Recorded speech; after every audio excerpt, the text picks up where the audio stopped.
Welcome to Comics Bazaar, the channel of comics commentary and arcana. This video features the Punisher War Journal number 19, cover dated June 1990. This cover is by Jim Lee. You can see there's a very particular date here. It's the registration on the jet ski, 26th of August 1989. And maybe it was the last piece of work he did for the Punisher War Journal title before going over to the X offices and to begin a seminal run on Uncanny X-Men. And very interesting too, if you pay attention to the signature scroll here in the over atop the waves there, it's Jim Lee and Klaus Janson. So Klaus Janson did a bit of inking over Lee on the Punisher War Journal run, and beginning with issue number 8, where he inked Lee over the cover, and then again with issue number 11 where he inked him on the cover and inked Lee's interior pencils. And I really like the combination of Lee's pencils and Janson's inks on this particular cover. So you get a combination of some brushwork here with some of the details of the metallic sheen of the jet ski, as well as a really fine ink line for the rendering details of the Punisher's musculature and anatomy there. It's really, really good work. Also of note is the coloring on this cover. I love the cold greens and blues of the Pacific Sea here, or ocean, and then up top the yellow, orange and red of the Hawaiian sunset, and also the little details of the sunlight there on the barrel of Punisher's big machine gun, and also on parts of his body as well, his face, the profile there, his knee, and so on and so forth. It's really, really well done. A great cover, really memorable, and a great way for Jim Lee to go out of this really developmental run on a comic at Marvel, Punisher War Journal. He really comes to be Jim Lee over the course of his year and a half on this particular title. So, oh yeah, and I can't move on without referring to the cover caption. I love these cover captions. They're very dry and funny for me anyway. You've just rented a jet ski to the Punisher, kiss that baby goodbye. That's funny stuff. So let's open this one up to the first page.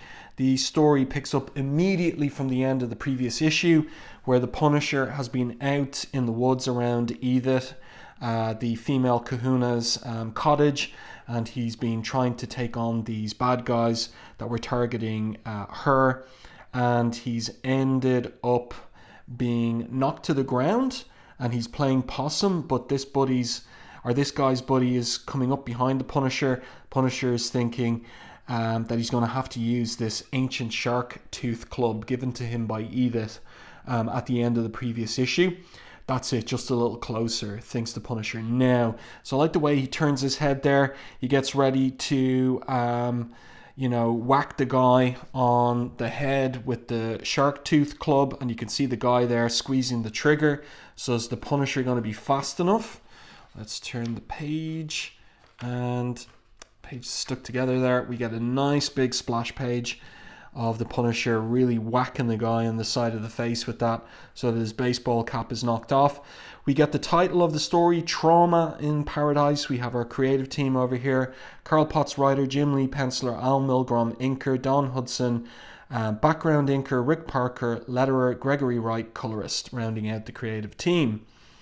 So, yeah, that's a nice splash image there. Now we have the Punisher standing over the body of the man that he's knocked to the ground, the blood pouring off the end of the shark tooth club. And Edith arrives running up the hill towards him. "Are you okay?" she asks him. "Good. I thank you for saving my life. I was helpless in this case. I can only affect those who feel guilt.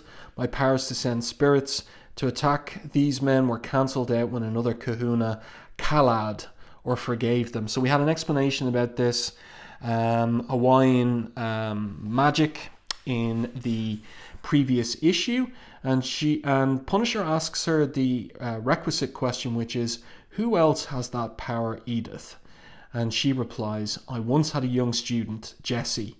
The kid was eventually seduced by the power and quick money of the drug trade." And she continues and says, "Drugs pollute our youth, our future. I've fought drug runners in the past. Once I sent spirits to kill a particularly ruthless dealer. Jesse knows this and so is continually kalaing himself and his gang to protect them from me. I would rather try to heal these lost souls first, but some are beyond help because they just don't want to change. I'd hoped to save Jesse, but he's gone too far now. So this is interesting. We get a sense here of the way that Carl Potts is writing The Punisher, where there is openness to anyone who might want to change their life, but also the declaration that there are those beyond help. And she says they're beyond help because they just don't want to change. Jesse's gone too far now, and we readers of The Punisher know that Jesse is going to get shot by The Punisher. He's going to be killed by The Punisher by the conclusion of this particular comic. Where are they now? Asked The Punisher. A moment while I send a spirit to search. Now, The Punisher was clad by Edith in the previous issue regarding his fear of open water, a childhood trauma of his, and yet he remains skeptical of her and her claims about being a kahuna and in effect a kind of tribal magician or shaman. So he says here to himself, still can't figure out if she's for real. Does she already know the gang's whereabouts and is just putting on a show? Did she really cure me of my open water fear? Too many questions, too much thinking. Thinking leads to unpleasant memories. Need action, no time to think or hurt. And that's core to Carl Potts' characterization of the Punisher. And it was also paralleled with his writing of Bushwhacker back in issues 12 and 13 of the title, that dark parallel between Punisher and Bushwhacker. Let's continue. These pages are in some cases hard to turn. So nice shot there, nice spotting of blacks there. But also here's a little flaw, at least in my opinion, of Carl Potts' writing, where he will overdo the dialogue. So we've got lots and lots of dialogue there in those 3 speech balloons. Lots of explanation coming from Edith there. And really kind of the most egregious example of over dialoguing and putting too much writing on a comics page was issue number 12. So I feel that that's a weakness of Carl Potts, which I find surprising since he's an artist as well. He's a writer-artist. But in any case, back to the story. Edith is talking about Microchip. She knows about him. Your friend Microchip is also in great danger. He intends to take on the gang by himself at their base. I can show you where it is on a map in the Jeep. So, and she continues and she says here, when I clad you, I saw what motivates you to be a Punisher. I saw drug dealers kill your family, your children, and wound you in ways that have not healed. The trauma of the story, trauma in paradise. That wound gives you no choice. You must try to save the girl first. So that is Microchip's niece. Don't worry about me. I'll be safe now, she says. I'll do what I can to help Microchip. Hop in and I'll take you to the sporting goods store. So, and in that sporting goods store, not in the sporting goods store, across the island, Microchip continues to hunt the drug gang.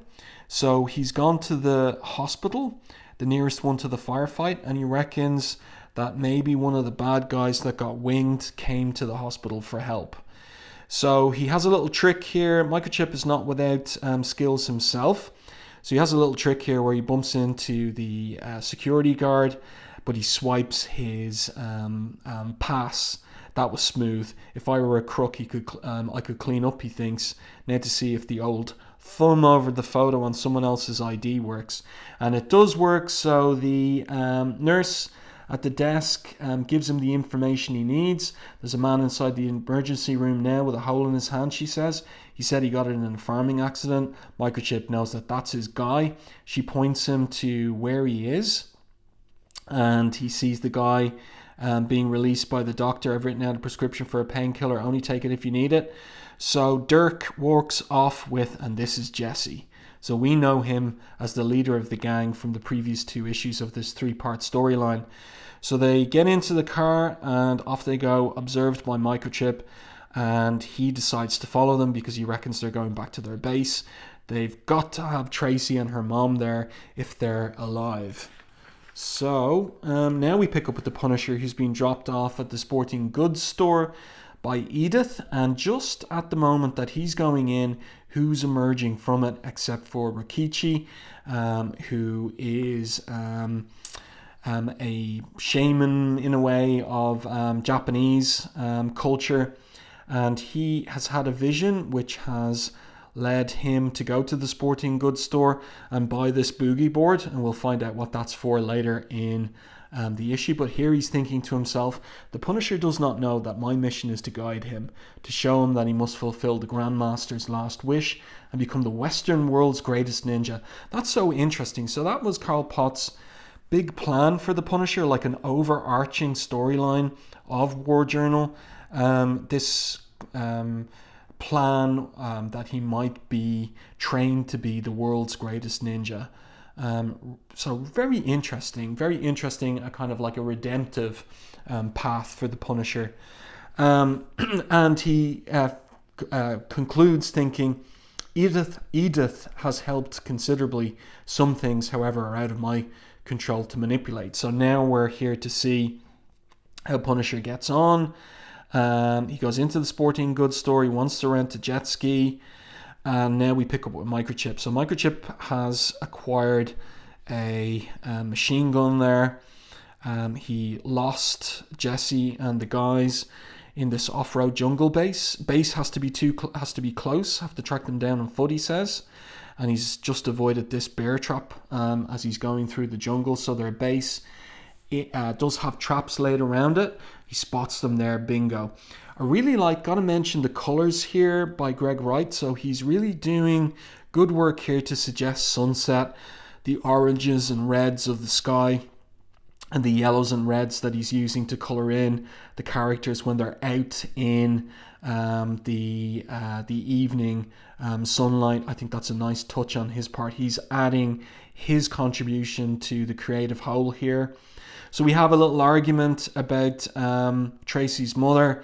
These two ne'er-do-wells are thinking about abusing her carnally, let's put it that way.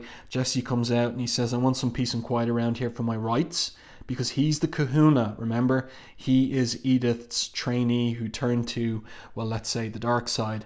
If anyone's going to have some fun with the missus, it'll be me and Dirk. Got it. So he's a nasty piece of work. Now, let's continue. So what happens here is that Microchip has a ruse that he's going to employ. A couple of them are Hawaiian, and they all seem to be into local magic, he thinks to himself. Good thing I read up on that subject, as did Ian for Carl Potts before writing this 3-part story. Maybe I can use their superstitions against them, thinks Microchip. I'll need some gunpowder from these cartridges, so he empties out the gunpowder. The baddest of the old Hawaiian gods had a flaming skull for a head, he thinks. This may shock the punks and give me a few extra seconds to drop them. Gotta act soon, he thinks. Can't wait for the rest of the gang to show up. And now we get this great anchor image of the Punisher on the jet ski. And look at all the work there by Greg Wright suggesting the clouds. Again, we have that sunset time setting, the yellows, the oranges, the reds, and contrasted against the green and blue of the Pacific Ocean there. Really good stuff. And of course, this anchor image, the inspiration for the cover. And again, great coloring across these 2 pages here for the sunset scene. And Tracy's up here stranded on this cliffside rock, and the 2 lads are going after her. So they're threatening her, and of course she isn't going to go with them. And one of the thugs says, okay, brat, have it your way. I'll just sharpen my moving target skills on you. But then he's blasted by the Punisher. He takes cover. His mate recognizes that it is the Punisher. Interesting use of magenta there in the backdrop. Too bumpy, thinks the Punisher on the jet ski. No accuracy for firing. So the pilot of the speedboat there says as he blasts away at the Punisher, this is going to be fun, like playing chicken riding a semi against the bike. So we've got the jet ski up against the speedboat. Which came first, the chicken or the egg that goes splat? So the Punisher basically tricks the speedboat pilot into driving into the cliffside. So that's a really nice sequence, very well done by Jim Lee. And now we have the interesting twist of fate of the Punisher falling off the jet ski into the Pacific. And here we have the whole question as to whether Edith's calaying of him regarding his deep sea water childhood trauma, indicated here in this curved border panel, has actually been lifted or not. The old phobia, he thinks, hasn't hit yet. Edith, he asks himself, how much further? So he's sunk in the ocean. Interesting use of a screen tone there by Al Milgrom. Or is it Don Hudson? Anyway, it's good. Really kind of gives an effect of the Punisher being fathoms deep in water there. But he arrives at the surface. He makes the surface, only to be shot at by this guy on the shore who's got Tracy there behind him, blasting away. I've only got a few rounds left, thinks the Punisher. Got to make them count. One's all it takes. So the Punisher, not being knocked around by the jet ski, is able to make that shot and gets a headshot in, and that's the end of the goon on the shore. So now Punisher emerges from the water for yet another time in this storyline. Love the way the Hawaiian shirt there is, the waterlogged Hawaiian shirt there is draped on his back. That's really well done by Jim Lee. So he is making his way towards Tracy and says, Tracy, I'm a friend of your Uncle Bart. I'm going to keep those bad men from ever hurting you again. So, that really goes back to the Punisher's origins. He's getting some little amount of redemption here by being able to help Tracy in the way that he wasn't able to help his own children. But then it's back to the mission. Come on, we have to check on your mother. And he was about to say, Microchip, your Uncle Bart. Hold on tight, try not to move. So the jet ski is still operative, and away they go in the water. And here's the owner of the jet ski.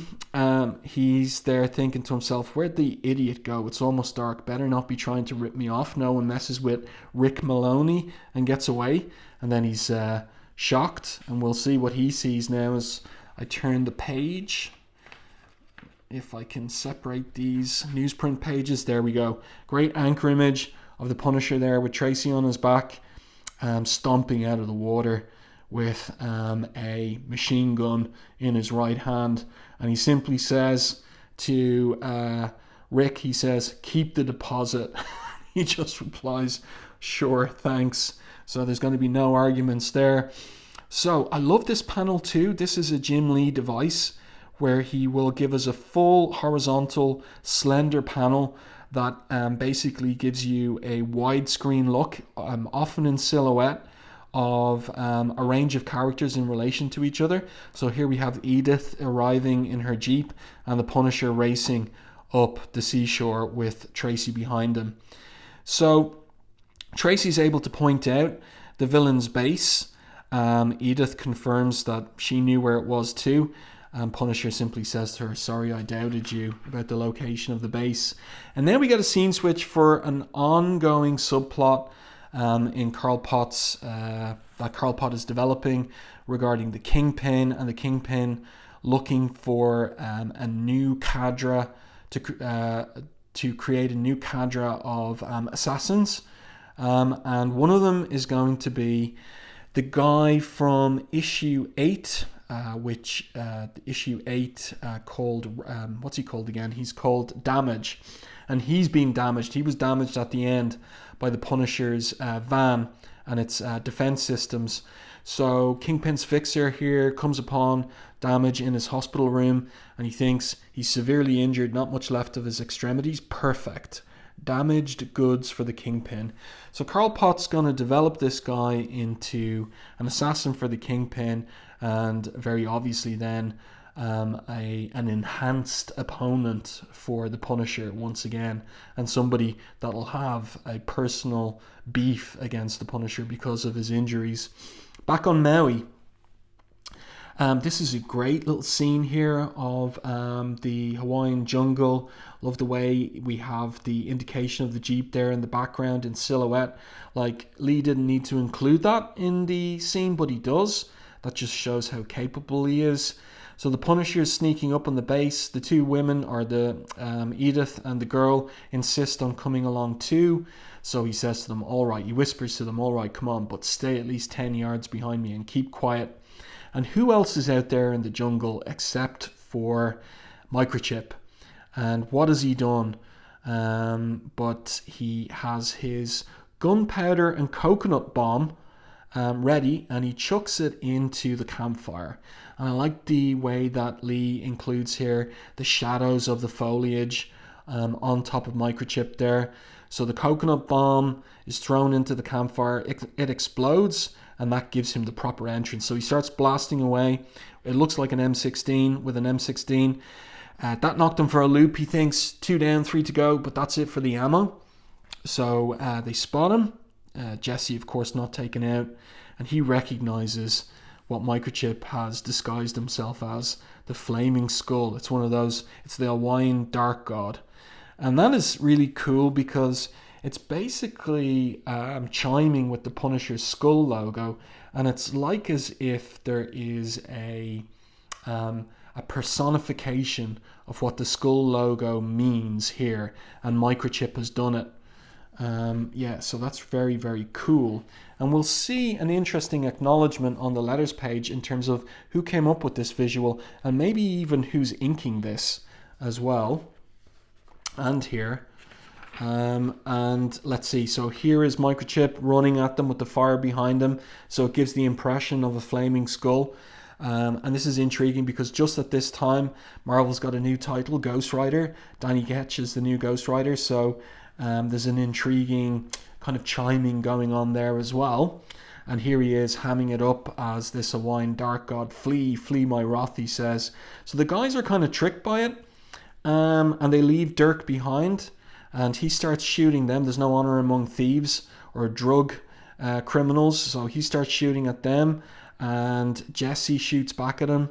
So he's dead now as well. That's a great panel there. And now you can see that Greg Wright has changed the palette. It's after sunset. It's dark now. So you can see the cool blues and greens that he's going for to evoke that darkness. That's really, really good stuff. And let's see what happens now. So Jesse makes a run for it. And Microchip thinks to himself, couldn't have worked better if I'd planned it. Have to check on Mrs. Wiggins. So there she is. She's afraid of him by his appearance. So he explains, it's Bart. Everything's okay now. I'll have you out in a minute. Here's the Punisher arriving with Edith and Tracy. So we have mother and daughter reunited. But unfortunately, the father was killed 2 issues ago. So it won't be a complete family reunion.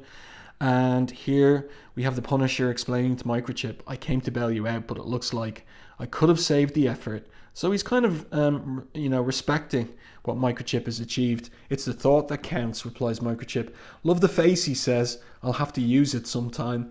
And Microchip says, just give me $10 each time you do. We're not quite done here. One big punk named Jesse is still out there. Now we get this great close-up on the Punisher's face.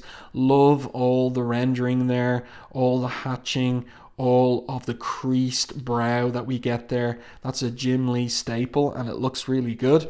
I've got a score to settle with that one, says the Punisher. Pick up a gun and point the way. So like I said earlier, this Jesse guy, he's not got long to live. So he sees them now. He sees that it's not the Hawaiian Dark God. It's just some old man. I can't believe I fell for it, he thinks to himself. So he starts blasting from the cover of the jungle. Now you're going to pay for screwing everything up. And Microchip falls off the edge of the cliffside there. I'm falling over the edge, he calls out to Frank. Coming, I think I nailed him. So he's there pulling Microchip up from the side of the cliff. And can't resist making a dry joke. I thought you gods were supposed to help us mere mortals. Microchip replies, this is no time for you to try and cultivate a sense of humor. Lift me up. But just at that moment, Jesse dives at Punisher, and you can see Microchip's hand there as he falls over the side. You two destroyed our whole gig, shouts Jesse. Who the F are you? Why did you go out of your way to mess us up? And he's been asking that question since he first saw the Punisher. Who is he? And he continues with that line on this particular page. Who are you? As he grabs him by the hair and kicks him in the head. I'll pound you to a pulp. Answer me. But now the Punisher fights back. Jesse's still asking him, who are you? Who? And this is all build up for the Punisher giving the answer. Who is the Punisher? I'm your worst nightmare, a more powerful kahuna, come to make you pay for your sins. You haven't had a chance to kala yourself for killing Dirk. You're vulnerable. So Jesse now realizes he's in big trouble. You can see the change of his eye there. You can't, says Jesse. I can. You're getting weaker and weaker. The spirits at my command are ripping you apart on the inside, weakening you, while my inner demons give me strength, says the Punisher. And then he punches him over the side of the cliff and down to the rocks below, even as he grabs Microchip. Got you, Micro. Give me your other hand. So he pulls Microchip up. You got me worried, Frank. Mystical mumbo jumbo and jokes. You sure you're okay? So, has the Punisher been changed by his Hawaiian adventure? Interesting to consider that. The Punisher tells Microchip Edith's theories of Hawaiian magic. Microchip, the scientist, the engineer, takes it all skeptically. Interesting, he says. It can all be explained through, though, by basic psychology. Hypnosis and suggestion in a believer can cause real psychosomatic reactions, even death. So, what do you think? The Uhune, Unilipili, and Aun Akua spirits all correspond to the ego, superego, and id of modern psychiatry, says Microchip. A fascinating local twist. But what does the Punisher think? He just kind of hums there to himself, so we don't get what he really thinks. Instead, we get the wrap up here. A short time later, outside the police station, we have Tracy and her mother going into the cops. Remember, you've no idea who your mysterious rescuers were, says Microchip. So now, Punisher says to Micro, let's check into a hotel. You need a shower. It's a good thing those punks didn't find out a bit earlier that you weren't a god. Ever hear of what happened to Captain Cook? So in every single issue, the last two issues, every part of this story, we've heard what happened to Captain Cook in Hawaii. How he played God to the natives, and then when they found out he wasn't a god, they killed him and cooked him and ate him. And then the next day, and this is the intriguing ending, this is very kind of like un-Punisher-like in many ways, very different from Garth Ennis's characterization of the Punisher as I think about it. The next day, Microchip is off to visit Tracy and her mom. He asks Punisher, what are you going to do? So, the Punisher should be searching around for someone else to punish on Maui instead. No, he says, don't worry, I'll find something to do. A few minutes later, someone on the balcony, he thinks. No one. I really like that panel there of him opening the sliding door, and there on the balcony, just on the tiles, you've got the boogie board with a little note pinned to it. That's so well done. Really good stuff. What's this? A boogie board for body surfing, thinks the Punisher. And the note, the joys of the ocean are now open to you. Use this in good fun and good health, a friend. So that's, of course, from Rikichi. So the Punisher's there looking at it. He's got a kind of smile on his face. He's looking out at the sea. Who would do this? Edith? How would she get up here, he thinks. Why wouldn't she stick around? Water looks great. Might not be a bad idea. And off he goes, down to the water with the boogie board. And here, under the baseball cap, we have Rikichi. And he simply smiles. So again, this is like setting up a potential redemption for the Punisher, that he's not just going to go around killing drug dealers, that he's going to become the world's greatest ninja. And in order to do that, he's got to have a bit of fun too. Very, very intriguing. So letters page here, and also an interesting credit to Will Sportaccio. In order to give credit where it's due and avoid a lawsuit, that's a joke, we'd like to thank Will Sportaccio for his design of Micro's nifty custom facial. So there you go. So that must have happened in Image Studios, and the studio that Jim Lee and Wills were sharing. Lee must have asked him what to do visually, and Wills must have sketched something for him, and then Lee used it in this particular issue, and then asked that Wills be properly credited. And here we've got a an advertisement for all these Punisher specials that are coming up, including Punisher Rules of the Game graphic novel featuring Nick Fury. And even though Jim was leaving Punisher War Journal, this was what he was going to do, as well as his Uncanny X-Men work, an original graphic novel, Carl Potts writing, featuring the Punisher and Nick Fury. And so there are some pages that were completed and that are out there and that you can look at on the internet, but the graphic novel itself was never completed, which is a shame. And there you go. I do hope that you enjoyed this review and commentary on Jim Lee's very last issue of the Punisher War Journal, number 19, and the conclusion of the 3-part Hawaiian storyline. Let me know your thoughts on this one in the comment section. If you enjoyed my review and commentary, please like the video and share it. It really does help the channel. And if you haven't done so already, subscribe to the channel and stay tuned for more content like this.